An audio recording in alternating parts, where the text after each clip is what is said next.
Special episode today. Talking books. Talking books we've recently read. Talking literature. Yeah, literature. Good literature, too. Mm-hmm. I think we have some great choices on the list today. Mm-hmm. Who wants to start us off? So I'm gonna start us off today. I just want to talk about one of the books that I've been reading. I've actually finished this book and I've read it probably 2 or 3 times. It's one of those motivational books that is filled with stories that you can relate to or try and find the relations in. And it teaches you about dealing with life. This book is called it's I Can't Make This Up, and it's by Kevin Hart. I have the audio book. I listen to it almost every day. It's a great read.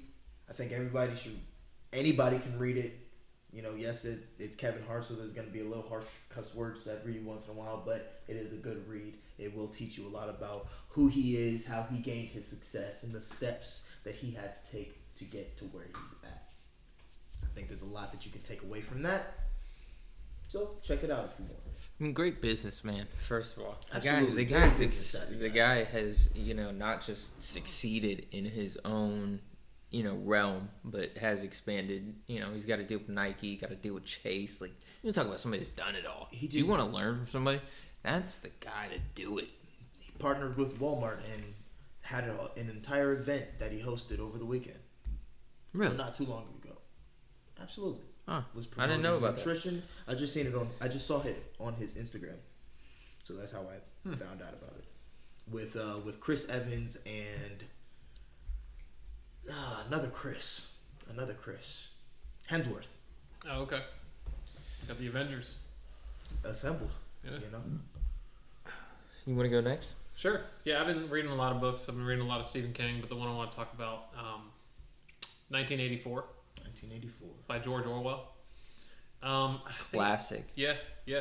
It was the last book he ever wrote. I know he's got a lot of what people consider to be classics. The book blew my mind, especially when you relate it to just kind of everything that's going on today. Mm-hmm. I guess to give a little backdrop as to what the book's about. It takes place in like a dystopian society where the government, the government's name is Big Brother, they've essentially brainwashed everyone to think how they think and do what they do. Propaganda. Exactly. And without like complaining about it or realizing how they're being taken advantage of. Mm-hmm.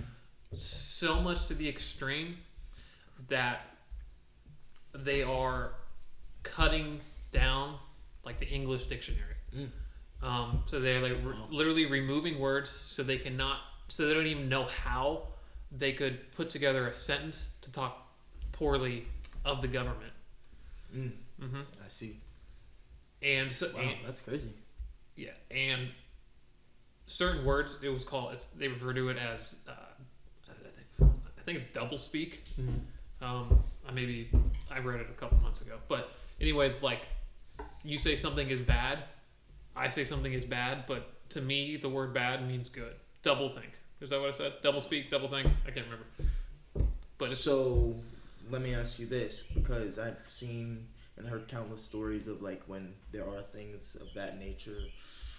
When people try to limit people's understanding of things, there's always somebody who is able to break free of that and understand things, read things, and have more knowledge than everyone else, and then they start to share that. Was there, at any point in time in this book, consequences for things of that nature?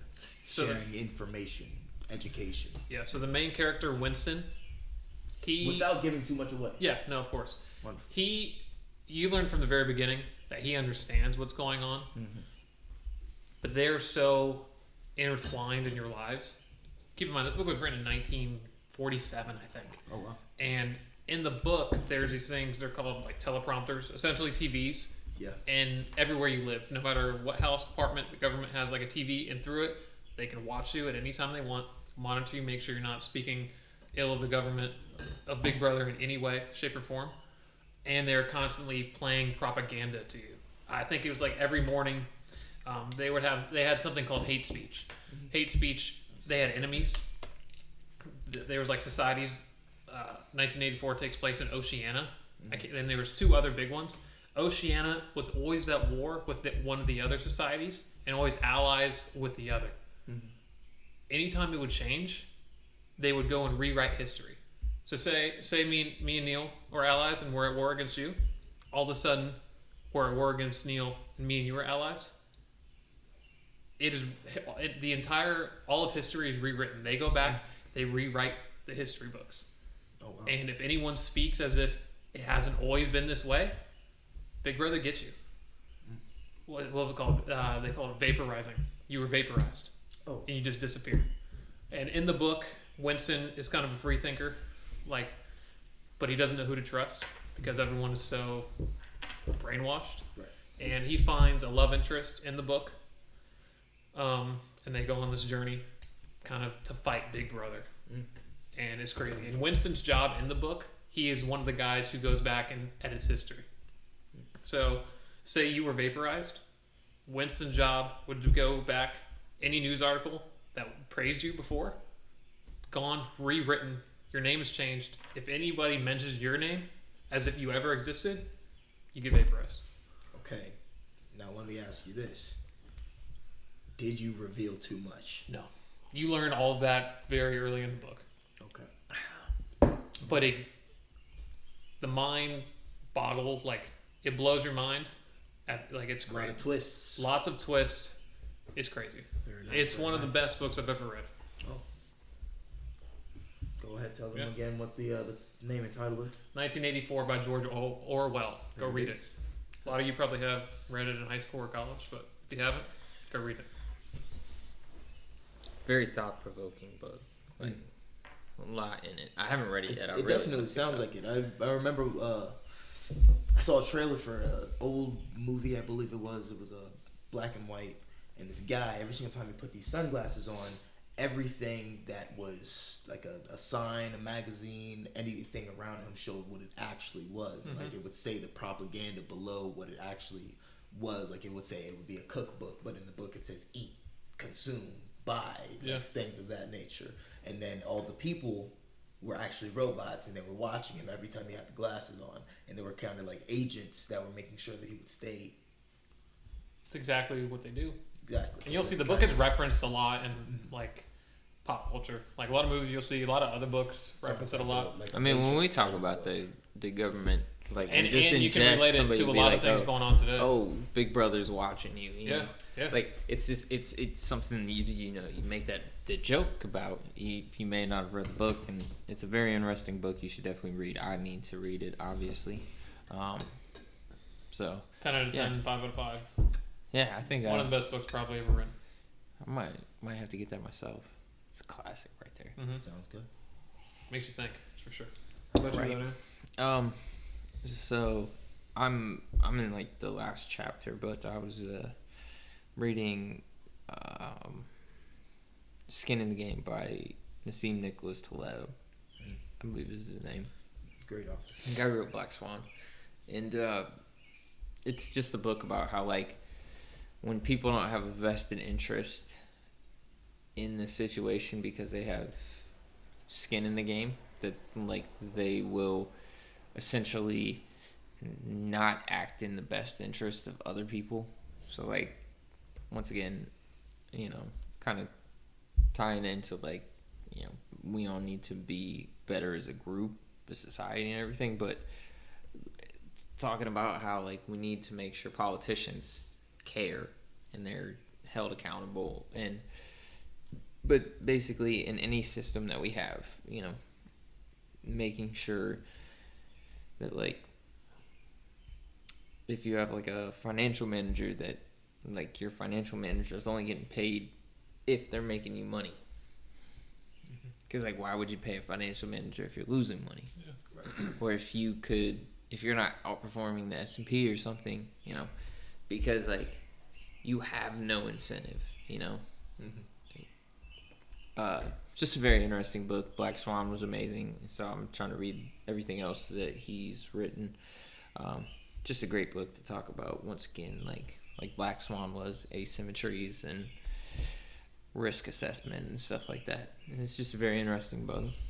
Seems like it's a book. It seems like it's a book where it can apply to self improvement. Right. Yeah. I haven't read that, but I did read Black Swan by Nicholas Taleb, Nassim Taleb, whatever the case may be. But so I can't say that the Black Swan was great. So I mean, I would love to read another book by him. I would definitely recommend it. That's why I made it my choice on here. But both of those, they're things that like you might not read and be able to apply right away, but like as you look at situations and evaluate certain things, I think that it offers a lot of perspective and stuff like that. So I would definitely recommend it. Probably I don't think it was Black Swan's a 10 out of 10, but this is probably a 8.5, somewhere around there. Still, yeah. Still It's a high. must read though. Yeah. Like I'd probably read it Black Swan first, get a feel for him, and then go to it. But it's a must read. All right. Yeah. If you guys like these book reviews, let us know. We'll do more. Absolutely, we can do. We're reading, so. Like people, there's a weird stigma upon reading and going to the library and half price books and things like that. People think that it's corny, it's stupid, it's dumb, it's a waste of time. You read every single day. When you're on your phone, you're reading. When you're driving around, you're reading. Mhm. When you're ordering your McDonald's, you're reading. Like you're That reading Instagram all the caption. time. Exactly. When your mom texted you and told you that she was gonna give you $25 to go to the mall, you're reading, right? So why not read a little bit more? If you take 15 minutes a day, boom, you can get a chapter done. You read a lot of books in a year, 15 minutes a day. And then people think that audiobooks are not reading. It's the same thing. It's taking in information, processing information, understanding information. Reading is just having a conversation with whoever the author is. That's all it is, man. So it's just like you're talking to him. I'm sitting here, I'm listening to Kevin Hart. He's sitting there chatting with me. You wouldn't know that because you don't like to read. Just pick up a book. And if you're reading a novel too, especially one that's by a good author, it's like a movie playing in your head. Exactly. So find an author you like. It'll thought provoking. It gives You're gonna learn vocabulary. It's gonna give you creativity. Yeah, exactly. You're gonna be able to think a whole lot more because you have to think about what is this picture presenting in my head. And when They're painting a picture using words. What is it looking like in my head? And the amount of detail a book can go in when you start reading, when you read your first book to a movie that you also love, and you just see like how much more detail and in depth it goes. Absolutely. Yeah. I've never watched a movie that I liked. It's Woodhouse. It's the cat clawing at the door. I'll let him out after this. But yeah, that's every book that I've read that I've also watched the movie to, the book is 10 times better. Misery by Stephen King. Great movie. The book 10 times better, dude. 10 times better. The book blows the movie out of the water. This is when I realized this. I was reading this book. Actually, the War Between Two Queens, right? They were talking about darkness, about this dark cell. And he said that the fire went out and pitch black stained the concrete walls. That is the most detailed way to explain it's dark, right? And you're not going to get that just looking at something. Yeah, a picture can say 1,000 words. Not if you don't have 1,000 words in your brain. Vocabulary.